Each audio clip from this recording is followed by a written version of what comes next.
O que acontece na fronteira da vida e da morte? Para alguns, é um último suspiro de paz. Para outros, são palavras que ecoam puro terror, registradas, mas jamais explicadas. Algumas palavras finais são mais do que despedidas. Elas são avisos, visões ou mensagens criptografadas de um lugar que não entendemos. Hoje, o Senhor das Lendas vai desenterrar 7 relatos que se tornaram lendas urbanas perturbadoras. 7 pessoas, 7 mortes diferentes, mas com um elo em comum. Palavras que desafiam a lógica e nos fazem questionar o que realmente existe nas sombras. Estes não são contos de terror. São casos documentados, registrados em relatórios médicos, depoimentos policiais e gravações que nunca deveriam ter sido encontradas. Preparado para o que vai descobrir? Era uma terça-feira chuvosa de novembro de 2007, no Hospital St. Jude, em Michigan. Thomas Miller, um homem de 73 anos, estava internado há 5 dias com pneumonia em estágio terminal. A equipe médica o conhecia bem. Era um paciente calmo, resignado, que enfrentava sua condição com uma serenidade quase reconfortante. A enfermeira Laura Henning fazia sua ronda noturna quando entrou no quarto 314 às 2h10. Thomas estava acordado, respirando com dificuldade, mas consciente. Ela se aproximou para verificar seus sinais vitais quando algo mudou no ambiente. A temperatura do quarto despencou. Laura sentiu um peso invisível em seus ombros, como se alguém estivesse parado diretamente atrás dela. Nesse momento, Thomas agarrou sua mão com uma força surpreendente para alguém em seu estado. Seus olhos se arregalaram, fixando um ponto vazio ao lado da cama. Com uma voz que Laura descreveu como vinda de dentro de um poço, Thomas sussurrou: "Ele está aqui, bem atrás de você, o homem dos ossos." 4 minutos depois, às 2h14, Thomas Miller foi declarado morto. Laura nunca conseguiu explicar o que sentiu naquela madrugada. Ela pediu transferência para outro andar no dia seguinte. Mas isso foi só o começo. 6 anos antes, em 1998, numa fazenda isolada no Kansas, Arthur Jenkins foi encontrado morto em sua cama. Oficialmente foi um ataque cardíaco. Nada fora do comum para um homem de 68 anos que vivia sozinho há décadas. O vizinho mais próximo, Dale Morrison, havia visitado Arthur na tarde anterior. Dale relatou que o fazendeiro estava febril e agitado, comportamento incomum para alguém conhecido por sua tranquilidade. Durante toda a conversa, Arthur mantinha o olhar fixo no teto de madeira do quarto, repetindo como um mantra: "Não olhem para cima. Não olhem. A teia. Ela se move."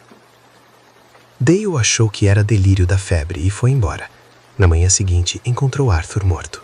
A autópsia revelou algo perturbador, uma marca de arranhão inexplicável na pálpebra esquerda, como se ele tivesse tentado desesperadamente manter os olhos fechados. Dale Morrison nunca mais conseguiu dormir em um quarto com teto de madeira. Mudou-se para a cidade 3 meses depois. Coincidências? Para as autoridades, sim. Mas para quem estava presente, aquelas palavras eram ecos de um pavor genuíno. Eram apenas os primeiros sussurros. O que veio depois foi muito pior. Em 23 de agosto de 2012, na rodovia 17 em Nevada, uma chamada de emergência foi feita às 2h50. Um carro havia saído da pista numa curva deserta. Quando a ambulância chegou, 17 minutos depois, encontrou Sarah Klein, de 34 anos, presa nas ferragens. Sarah estava consciente, mas em estágio crítico. O paramédico veterano Mike Crawford tentava mantê-la estável enquanto aguardavam o resgate. Foi então que ela começou a falar. Com o rosto pálido e o olhar fixo no painel amassado do carro, Sarah repetia compulsivamente: "O relógio, 0307. Eles chegam sempre a 0307. Olhem para a margem, eles estão esperando." Crawford ficou desconcertado. O relógio digital do carro, apesar do impacto violento, estava parado exatamente em 0307. A chamada de emergência havia sido feita às 2h50. Sarah perdeu a consciência a 0307 e foi declarada morta 1 minuto depois. Crawford e sua equipe vasculharam as margens da rodovia. Ninguém foi encontrado. Nada estava esperando. Mas Mike Crawford, um homem com 20 anos de experiência em emergências, nunca esqueceu aquele olhar de Sarah. Não era de alguém delirando. Era de alguém que sabia exatamente o que estava vendo.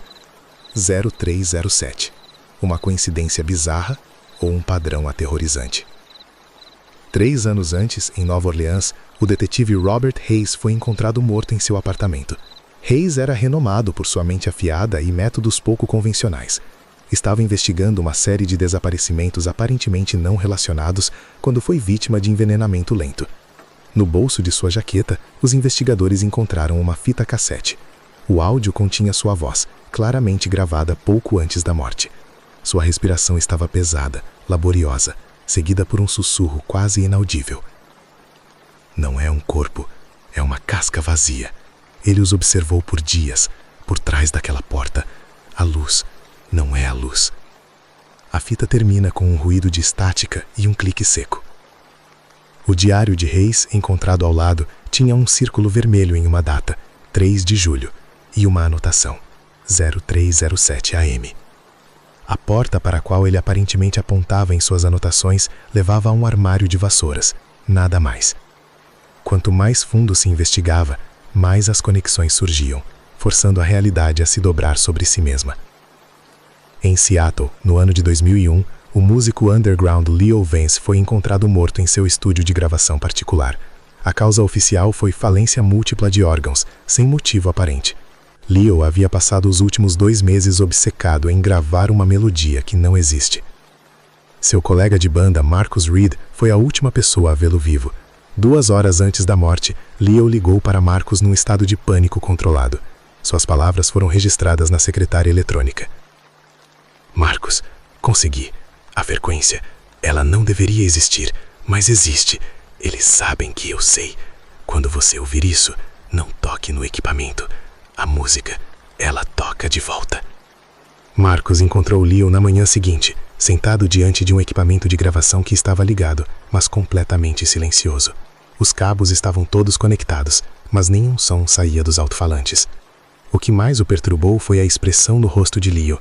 Não era de dor ou sofrimento, mas de fascínio absoluto.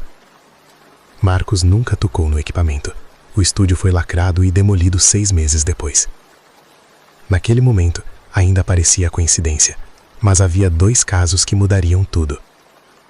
Em 2004, numa pequena cidade do Oregon, a bibliotecária Emma Thorne, de 62 anos, foi encontrada morta em sua casa.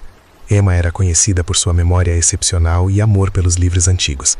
Nas semanas que antecederam sua morte, vizinhos relataram que ela havia se tornado reclusa, passando dias inteiros lendo os mesmos livros repetidamente. Sua sobrinha, que a encontrou, disse que Emma estava sentada em sua poltrona favorita, com um livro no colo. Suas últimas palavras foram sussurradas para a sobrinha momentos antes de partir. Os nomes, todos os nomes estão errados. Eles não são quem dizem ser. O catálogo, verifica o catálogo. Eles estão se passando por... Emma morreu antes de terminar a frase. O livro em seu colo era um catálogo telefônico de 1987. Não havia nada de especial nele, exceto por uma peculiaridade. Várias páginas tinham pequenos círculos feitos a lápis ao redor de horários em anúncios aleatórios. Todos marcavam 0307. O último caso aconteceu em 2009 e foi o mais perturbador de todos. Dr. James Whitmore era um psiquiatra respeitado em Boston, especialista em transtornos do sono e terrores noturnos. Durante 3 semanas, ele havia estado tratando de um paciente com insônia crônica, que alegava ver sombras com rostos familiares toda a madrugada às 0307. Na noite de 15 de outubro, Dr. Whitmore ligou para o plantão do hospital às 2h45. Sua voz estava calma, mas havia uma urgência quase imperceptível. Preciso que anotem isso, caso algo aconteça comigo. O paciente estava certo.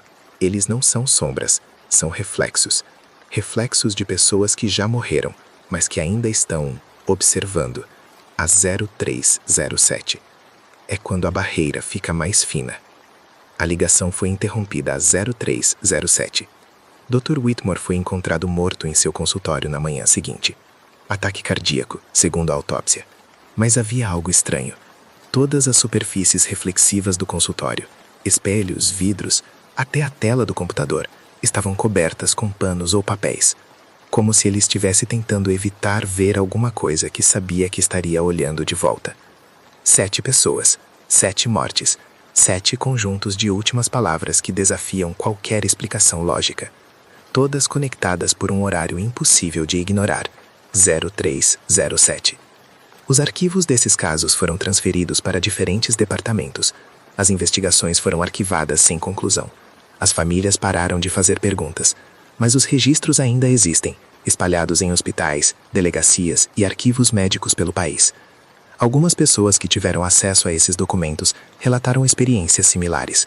Acordar às 0307 da madrugada, sentir que estão sendo observados, ver movimentos nas sombras que não deveriam estar lá. O mais perturbador é que nenhuma dessas 7 pessoas se conhecia. Viviam em estados diferentes, épocas diferentes, circunstâncias completamente distintas. No entanto, suas últimas palavras parecem descrever a mesma presença, o mesmo fenômeno, a mesma verdade aterrorizante que descobriram momentos antes de morrer. Hoje, alguns pesquisadores paranormais teorizam que existe uma janela temporal específica, 0307, da madrugada, onde a barreira entre nossa realidade e algo mais se torna permeável. Outros acreditam que essas pessoas tinham uma sensibilidade especial, uma capacidade de perceber presenças que a maioria de nós ignora. Mas talvez a explicação mais assustadora seja a mais simples. Elas estavam certas, e o que quer que tenham visto naqueles momentos finais ainda está lá, observando, esperando que outros descubram a verdade. Os casos permanecem sem solução. Os arquivos continuam lacrados. E em algum lugar, neste exato momento, alguém pode estar acordando às 03:07 da madrugada, sentindo um peso invisível nos ombros e entendendo finalmente o que aquelas 7 pessoas tentaram nos avisar. Algumas verdades são grandes demais para serem compreendidas pelos vivos. Talvez seja melhor que permaneçam assim.